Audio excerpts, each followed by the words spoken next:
বাস, auto অথবা ছোট যাত্রীবাহী গাড়ি, প্রত্যেক গাড়ির চালকদের একটা দায়িত্ব থাকে যাত্রীদের নির্দিষ্ট গন্তব্যস্থলে নিরাপদে পৌঁছে দেওয়া। কিন্তু ইদানিং চালকরা তা ভুলে যাচ্ছে। বিভিন্ন এলাকায় পুলিশি অভিযানে দেখা যাচ্ছে গাড়ির চালকের আসনে মদ্যপ অবস্থায় গাড়ির চালক। ঘটতেই পারে দুর্ঘটনা। তাহলে নিরাপত্তা কোথায় যাত্রীদের? এই নিরাপত্তা নিশ্চিত করতেই বাস মালিক, ট্রেকার মালিকদের নিয়ে পুরসুরা থানার ওসি এক প্রশাসনিক বৈঠক করেন। অবশ্য ট্রেকার মালিকরা পাত্তাই দিলেন না এহেন প্রশাসনিক বৈঠককে। কেন এলেন না জানেন? বালিপুর, ভূঁইয়াড়া, অমরপুর ট্রেকার নিয়ে ভুরি ভুরি অভিযোগ যাত্রীদের। এই রুটের ট্রেকারদের নাকি প্রয়োজনীয় গাড়ির কাগজপত্রেরই ঠিক নেই। ট্রেকারের ছাদে বাম্পারের কোনো অনুমতি নেই, তবুও ছাদ বাম্পার ভর্তি যাত্রী নিয়ে বুক ফুলিয়ে ছুটছে ট্রেকার বাবাজি। তবে আরামবাগ এসডিপিও সুপ্রভাত চক্রবর্তী তিনি এই বৈঠকে উপস্থিত ছিলেন। তিনি বলেন, এইসব অবৈধ ট্রেকার ধরতে এবার পুলিশি অভিযান নামবে। বাস, লরির এয়ার হর্ন বন্ধ করার কথা তিনি বলেন। তিনি সেই সঙ্গে বলেন, সিগন্যাল না মানার যে সমস্ত গাড়িরা, তাদের বিরুদ্ধে পুলিশ সঠিকভাবে কাজ করবে। এছাড়াও প্রধান বিষয়, মদ্যপান করে গাড়ির আসনের চালকে যদি কেউ থাকেন, তার বিরুদ্ধে কঠোর থেকে কঠোরতম ব্যবস্থা নেবে প্রশাসন। রাস্তায় দুর্ঘটনা এড়াতে তিনি এই সমস্ত রকম কড়া ব্যবস্থা নেওয়ার কথা বলেন। তবে এবার দেখার কতটা প্রশাসন তৎপর হয়। পুরসুরা থেকে নিজস্ব সংবাদদাতা রিপোর্ট, নিউজ 7 সকাল লাইভ। অ্যাকশন নেব। হ্যাঁ, রাস্তাটা আমাদের, আমরা যেভাবে গাড়ি চালাই পুরসুরা থেকে দিঘুপুর পর্যন্ত, মানে গাড়ি চালানো যায় খুব কঠিন জিনিস।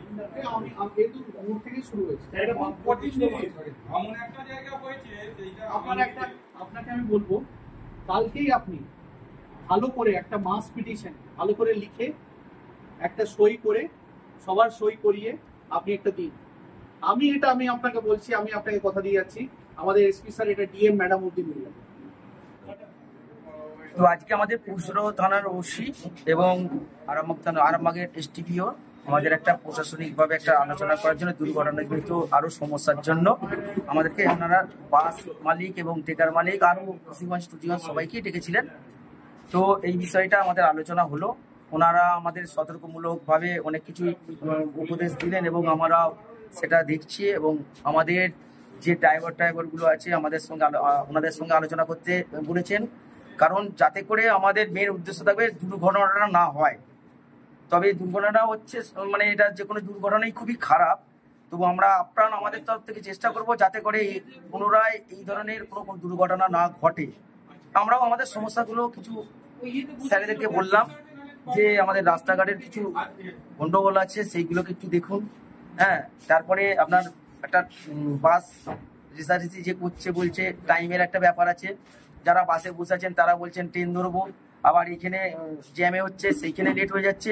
এরকম নানা সমস্যার সমাধান হচ্ছে, সমস্যার সম্মুখীন হচ্ছে।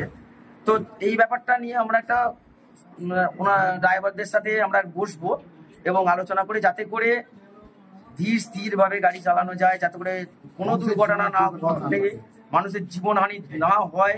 ঠিক আছে, এইগুলো আমরা দেখব। আজকে আমাদের যেখানে বাস অ্যাসোসিয়েশন এবং ট্রেকার অ্যাসোসিয়েশন এবং বাস চালক যারা দায়িত্বপূর্ণ জায়গাতে আছে তাদেরকে আমরা সকলকে ডেকেছিলাম এবং তাদের সাথে আমাদের একটা গঠনমূলক আলোচনা হলো প্যাসেঞ্জারদের নিরাপত্তা এবং পথ চলতি মানুষদের নিরাপত্তার বিষয়টাকে গুরুত্ব দিয়ে একটা সুন্দর আমরা আলোচনা করলাম, যার মাধ্যমে ওনাদের অনেক কিছু বক্তব্য ছিল যেটা কেউ শুনতো না, মানে শোনার জায়গা ওনারা পৌঁছাতে পারেননি। আজকে আমাদেরও অনেক কিছু বলার ছিল যেটা ওনাদের কাছে আমাদের পৌঁছে দিতে আমরা চাইছিলাম এতদিন। তো আজকে এই বৈঠক থেকে আমরা অনেক কিছু সিদ্ধান্ত নিয়েছি। আমরা প্রতি মাসে একবার করে অন্তত বসবো এবং ওনাদের সাথে আমাদের একটা হোয়াটসঅ্যাপ গ্রুপ খুলেছি, যেখানে ওনাদের কোনো কিছু মনে হলে সঙ্গে সঙ্গে ওনারা জানাবেন। এবং যেহেতু ওনাদের জীবিকা এবং পেশা পুরোটাই হচ্ছে রাস্তার উপর নির্ভর করে, রাস্তার কোন কোন জায়গাগুলোতে আমাদের আরো বেশি নজর দেওয়া দরকার সেগুলো ওনারা আমাদের কাছে তুলে ধরেছেন। এবং আমরাও দেখেছি যে কোন কোন জায়গাতে যাত্রীদের কোনো অসুবিধা হচ্ছে, সেই জায়গাগুলো আমরা ওনাদের কাছে তুলে ধরতে পেরেছি এবং ওনারা আশ্বস্ত করেছেন যে সেগুলো ওনারা যথাবিধি একটা সুষ্ঠু কোনো কিছু সমাধান করবেন। এবং আমরা এর মাধ্যমে ওনারা আমাদের কাছে আবেদন জানিয়েছেন যে এই সেম বৈঠক আমরা যাতে ওনাদের ড্রাইভারদের সাথে করি, কন্ডাক্টরদের সাথে করি, সেটা আমরা বলেছি ওনাদেরকে একটা দিন ঠিক করতে। আমরা সেখানে পৌঁছে যাব, গিয়ে আমাদের যে বক্তব্যগুলো আছে, যেগুলো একটু সজাগ হয়ে থাকা, একটু সচেতন হয়ে থাকা, এবং মদ্যপ অবস্থায় গাড়ি না চালানো, এবং অন্তত গাড়ির পরীক্ষা, চিকিৎসা, মানে একটা পরীক্ষা করা, যেগুলো গুরুত্বপূর্ণ জিনিস, যেগুলো ওনারা জানেন, সেগুলো একটু খেয়াল রাখা। এই